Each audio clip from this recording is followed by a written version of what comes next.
Hello my dear students, आशा है आप सभी स्वस्थ होंगे, सेफ होंगे और क्लासेस का ये नया पैटर्न आप सभी को सूट कर रहा होगा। फिर भी अभी अगर इस प्रकार की क्लासेस में कोई इशू हो तो हम यथासंभव कोऑपरेशन करने के लिए हमेशा रेडी हैं। थर्मोडायनामिक्स में आगे बढ़ते हुए आज हम लोग डिस्कस करेंगे Joule Thomson effect. In short it's called JT effect. Joule Thomson प्रभाव में हम तंत्र में अवस्था परिवर्तन रुद्रोष्म परिस्थितियों में करेंगे। रुद्रोष्म परिस्थितियों को आइए एक बार फिर रिवाइज करते हैं, क्या होती हैं रुद्रोष्म परिस्थितियाँ। यानी तंत्र की जो वॉल्स हैं वो इंसुलेटेड वॉल्स हैं। इंसुलेटेड होने के कारण तंत्र और परिपार्श्विक के बीच में ऊष्मा का कोई विनिमय, कोई आदान प्रदान नहीं हो सकता, अर्थात इस पूरे प्रक्रम के दौरान Q का मान 0 रहेगा। और अब देखिए जूल थॉमसन प्रभाव में क्या पढ़ना है हमने। रुद्रोष्म अवस्था में यदि किसी गैस को उच्च दाब से निर्वात की ओर, निर्वात यानी वैक्यूम, अथवा निम्न दाब की ओर प्रवाहित किया जाता है तो गैस के ताप में कमी हो जाती है, अर्थात गैस शीतलन प्रभाव दर्शाती है। यही जूल थॉमसन प्रभाव की डेफिनेशन है। पर हाइड्रोजन और हीलियम यहाँ पे अपवाद हैं, यानी हाइड्रोजन हीलियम को छोड़ के कमरे के ताप पर सभी गैसेस शीतलन प्रभाव दर्शाती हैं, जबकि हाइड्रोजन और हीलियम जो है वो हीटिंग इफ़ेक्ट दिखाती हैं। आगे जाके हम लोग प्रूव भी करेंगे कि हाइड्रोजन हीलियम भी शीतलन प्रभाव दर्शाती हैं, परंतु ये प्रभाव ये हाइड्रोजन के लिए -80 डिग्री से कम ताप पर और हीलियम के लिए -240 डिग्री सेल्सियस से कम ताप पर शीतलन प्रभाव दर्शाती हैं, जो कि कमरे के ताप से बहुत ही कम ताप है। इसलिए इसे हम अपवाद की कैटेगरी में लेते हैं, क्योंकि सामान्यतः इतना निम्न ताप जो है एस्टैब्लिश करना मुश्किल होता है। और ताप में कितनी कमी आएगी, it's directly proportional to delta P. Delta P यहाँ पे क्या है, चेंज इन प्रेशर, मतलब हमने कितना दाब कम किया है। इस एक्सपेरिमेंट की हेल्प से समझते हैं कि किस प्रकार जूल थॉमसन प्रभाव है। ये डायग्राम आप देख रहे हैं, यहाँ मैंने एक ये ट्यूब ली है जो इंसुलेटेड वॉल्स की बनी हुई है, और इस ट्यूब के बीच में जो है वो ये एक पोरस प्लग लगा हुआ है। यहाँ पे क्या है, पोरस प्लग लगा हुआ है। कॉटन, आप ऐसे समझ सकते हैं जैसे कॉटन का प्लग लगा हो। कॉटन में आपको पता है कि बहुत अति सूक्ष्म छिद्र होते हैं, जिसमें से जो है कुछ चीज़ें पास कर सकती हैं, कुछ नहीं पास कर सकती। तो पोरस प्लग का मतलब है यहाँ पे कि गैस इसमें से ईजिली प्रवाहित हो सकती है। गैस के जो है इस सिस्टम के बाईं ओर ये एक पिस्टन X लगा हुआ है, और दाईं ओर जो है पिस्टन Y लगा हुआ है। ये Y piston just porous plug के साथ में लगा हुआ है। तो इसका क्या मतलब है कि यहाँ पे प्रेशर जो है दाईं तरफ, मीन्स जिधर पिस्टन Y लगा हुआ है, B साइड है, उधर लगभग निर्वात या बहुत ही कम दाब है। और बाईं ओर जहाँ पिस्टन X लगा है वहाँ आप देख रहे हैं प्रेशर P1 है, वॉल्यूम V1 है, और टेम्परेचर कितना है T1, जो कि थर्मामीटर की हेल्प से हम लोग नोट करते हैं। क्योंकि यहाँ हमने चेंज इन टेम्परेचर नोट कर रहे हैं, Q तो 0 है, परिपार्श्विक से विनिमय नहीं होना, तो इस प्रसार के दौरान टेम्परेचर में क्या चेंज आएगा मेनली हम लोग यही नोट कर रहे हैं। इसलिए हमने तंत्र के दोनों ओर थर्मामीटर T1 और T2 लगाए हुए हैं, जो कि बहुत सेंसिटिव थर्मामीटर्स हैं। टेम्परेचर में कुछ भी चेंज होता है तो ये थर्मामीटर से हमें इंफॉर्मेशन मिलेगी। अब ये है सारा सेटअप एक्सपेरिमेंट का। अब एक्सपेरिमेंट में किया क्या कि पिस्टन X को पुश किया, अंदर की ओर धकेला।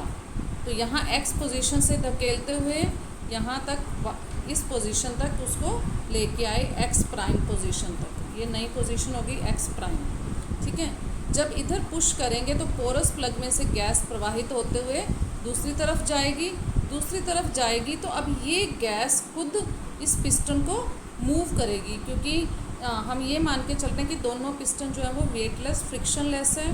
तो गैस जब इधर पोरस प्लग में से प्रवाहित होगी तो इस पिस्टन को इस Y पोजीशन से मूव करते हुए यहाँ तक Y प्राइम पोजीशन तक जो है वो लेके आएगी। ठीक है, और इस दौरान टेम्परेचर में क्या चेंजेस आए ये थर्मामीटर से नोट हुआ। अब हम देखते हैं कि इस एक्सपेरिमेंट की ऑब्जर्वेशंस क्या आई मेरे पास। तो अब पिस्टन एक्स को हमने खुद मूव किया था, हमने मूव किया, दैट मीन्स बाहर से हमने मूव किया, तो पिस्टन एक्स पर कार्य किया गया। किसने किया? हमने, मीन्स तंत्र के बाहर जो भी चीज़ है वो पारिपार्श्विक कहलाती है, तो पारिपार्श्विक द्वारा तंत्र पर किया गया कार्य। इस कार्य को हम कैसे नोट कर सकते हैं? इंटीग्रेशन करें, P1 प्रेशर जो एक्स डिपार्टमेंट में है वो अपोजिंग प्रेशर यहाँ होगा, P1 उसका मान होगा। चेंज इन वॉल्यूम हुआ मेरे पास V1 से ज़ीरो, तो इंटीग्रेशन होगा P1 dV का V1 to 0, अर्थात एक्स इस डिपार्टमेंट में, इस कंपार्टमेंट में क्या हो रहा है? संपीडन हो रहा है। तो संपीडन में गैस पर किया गया कार्य कितना होगा? -P1 V1। और दूसरी तरफ जहाँ गैस ने पिस्टन को ऊपर मूव किया था y से y प्राइम पोजीशन तक, तो वहाँ क्या हो रहा है? प्रसार हो रहा है, और वो कार्य हो रहा है गैस द्वारा। तो इसे हम ऐसे लिखेंगे, पिस्टन y द्वारा किया गया कार्य और प्रसार में गैस द्वारा किया गया कार्य, जिसे हम P2 dV का इंटेग्रल लेंगे 0 to V2, और इंटेग्रल का आ जाएगा मेरे पास P2 V2।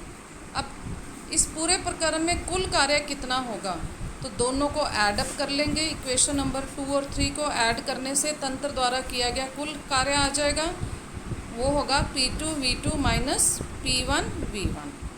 ऊपर हम लोग डिस्कस कर चुके हैं, क्योंकि प्रकरण रुद्रोष्म परिस्थितियों में हो रहा है तो Q इज़ 0। तो फर्स्ट लॉ ऑफ थर्मोडायनामिक्स से देखते हैं, delta E is equal to Q minus W से आ गया मेरे पास delta E is equal to minus W। Delta E को हम लिखते हैं E2 माइनस E1, और W ऊपर हमने लिखा है P2 V2 minus P1 V1 आया हमारे पास।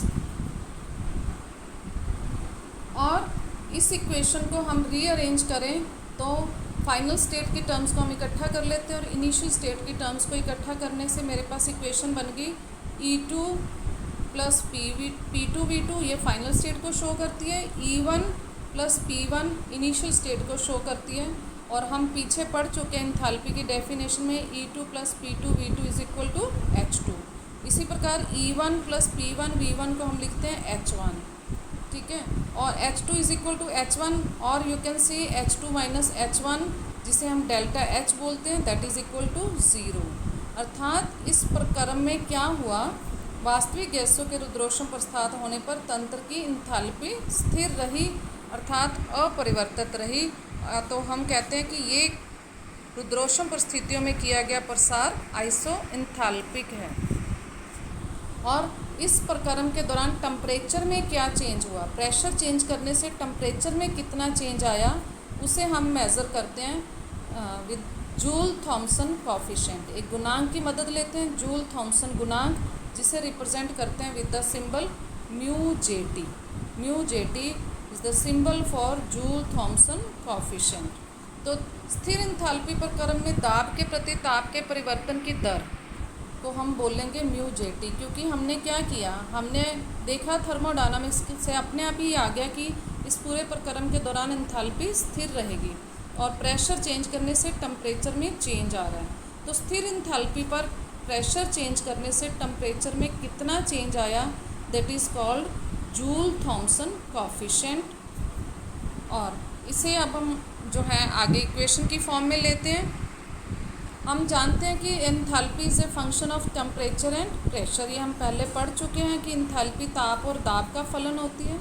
अब आप एक्सपेरिमेंट में हम देख रहे हैं कि दाब चेंज होने से टेम्परेचर चेंज होता है। तो यदि टेम्परेचर में चेंज dt है और प्रेशर में चेंज dP है, तो एंथैल्पी में कुल परिवर्तन क्या होगा? डेफिनेशन से DH, total change in enthalpy.